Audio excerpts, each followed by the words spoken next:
Iyi si dutuyeho iri kwirukanka ku muvuduko udasanzwe wa interineti. Miliyoni z'abantu barara amajoro bareba ibihangano kuri YouTube. Miliyoni z'aba content creators barara bakora bashyira ibihangano kuri YouTube.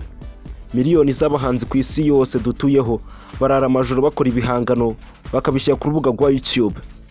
Ibyo bihangano byagera kuri YouTube bikarebwa n'amamiliyoni, bikarebwa n'amamiliyari.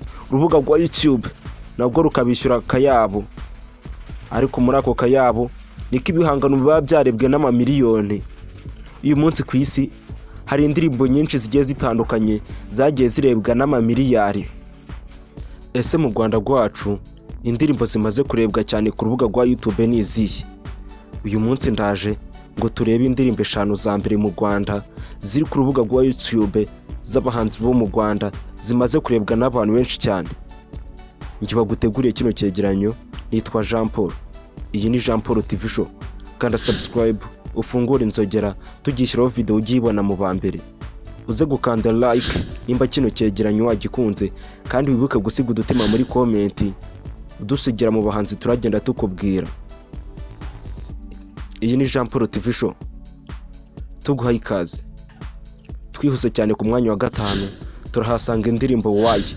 Ni indirimbo ya The Ben yafatanyije n'umuhanzi wo muri Tanzania umaze kubaka izina rikomeye Diamond. Why ni indirimbo yakunzwe cyane ku mbuga nkoranyambaga zigiye zitandukanye, irabyinwa, icurangwa ahantu henshi cyane, ariko miliyoni z'abantu ku rubuga rwa YouTube barazirebye ziragenda zuzura miliyoni 25.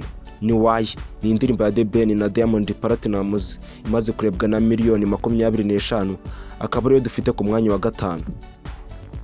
Twihuse cyane ku mwanya wa 4 turahasanga ni Teyamini. Ni indirimbo ya Israel Mbonyi, umuhanzi nyarwanda umaze kubaka izina rikomeye muri gospel, umaze kubaka izina rikomeye muri Afurika. Ndatekereza neza ko mu mwaka washize wa 2024 ari we muhanzi wo mu Rwanda wagize umwaka mwiza yaba mu bahanzi ba gospel na secular. Ino ndirimbo ni Teyamini ya Israel Mbonyi imaze kurebwa n'abarenga miliyoni 40 ku rubuga rwa YouTube. Twihuse cyane ku mwanya wa 3 turahasanga My Vow. Ni indirimbo ya Meddy. Uyu Meddy yakoraga indirimbo za secular mu gihe cyashize, ariko uyu munsi wa none akora gospel. Ahagaze neza. Nimba umukunda wibuke kumusigira udutima muri comment. Iyi My Vow ni indirimbo yaje guhitinga, irabyinwa cyane, ikaba yararebwe n'abarenga miliyoni 44 ku rubuga rwa YouTube. Akaba rero twa dufite ku mwanya wa 3 mu ndirimbo z'abahanzi bo mu Rwanda zimaze kurebwa cyane ku rubuga rwa YouTube. Nimba kanze subscribe ugafungura inzogera, reka tujye ku mwanya wa 2. Twihuse cyane ku mwanya wa 2 turahasanga ni Nasiri. Ni indirimbo ya Israel Mbonyi. Ni Israel Mbonyi yongeye kugaruka ufite indirimbo zikunzwe cyane ku rubuga rwa YouTube. Ni Nasiri ni indirimbo imaze kurebwa na miliyoni 75 ku rubuga rwa YouTube. Yarakunzwe cyane, noneho iyo bigeze muri Tanzania ni urundi rwego. Ni Nasiri ni indirimbo ikunzwe cyane muri East Africa ndetse no muri Afurika yose, ikaba imaze kurebwa na miliyoni 75. Nimba kanze like, reka nze tujye ku mwanya wa 1. Twihuse cyane ku mwanya wa 1 turahasanga indirimbo yabaye ikimenya bose iyo muhanzi Meddy. Iyi ngiyi yayisohoye agikora secular, ariko ubu ngubu asigaye akora gospel nk'uko nagiye mbikubwira. Uyu Meddy mu myaka 7 ishize yasohoye indirimbo yita Suroburi.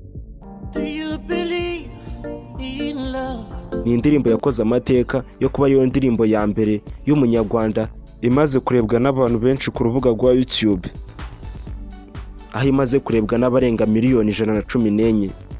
Akaba ariyo ndirimbo ya mbere y'umunyarwanda imaze kurebwa na miliyoni nyinshi ku rubuga rwa YouTube.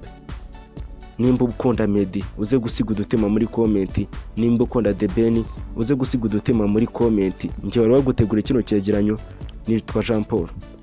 Iyi ni Jean Paul TV show. Bye bye, ndabakunda cyane.